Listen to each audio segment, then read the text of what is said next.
For all the latest updates, subscribe to News9.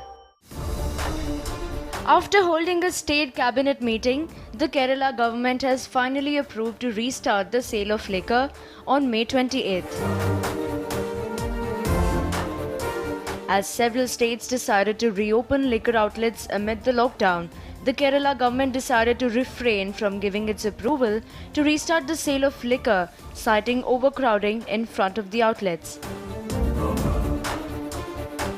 Bootleggers can heave a sigh of relief after Kerala government approved of online sale of liquor through BevQ app.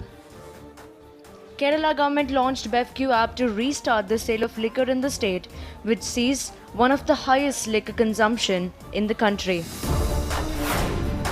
BevQ app is a virtual queue system app where the customers can purchase liquor from their nearest liquor outlet at the given time frame.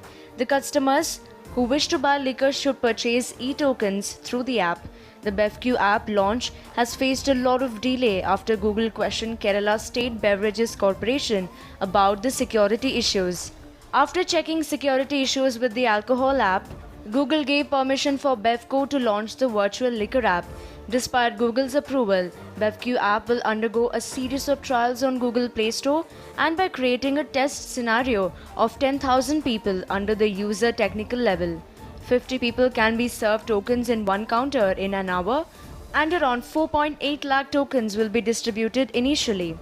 Kerala State Beverages Company has instructed the liquor owners on how to deal with the customers. All the outlets have been sanitized in the state to tackle the COVID-19 pandemic.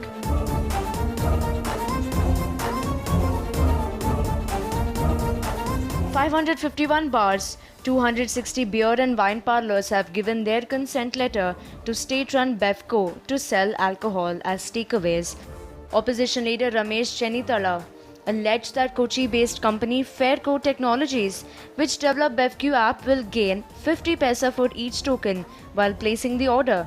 Several officials alleged that the company was unable to comply with 10 key regulations of Open Web Application Security Project that safeguards the app from hacking. Amid an increase in the number of COVID-19 cases in Kerala, BevQ comes as a ray of hope as it helps in maintaining social distancing norms and help in curbing the spread of the infection in the state. After undergoing a final trial, Excise Minister Ramakrishna will launch the app in the state. Liquor sales accounts for a major chunk of Kerala's revenue, with sales over 14,000 crore last year.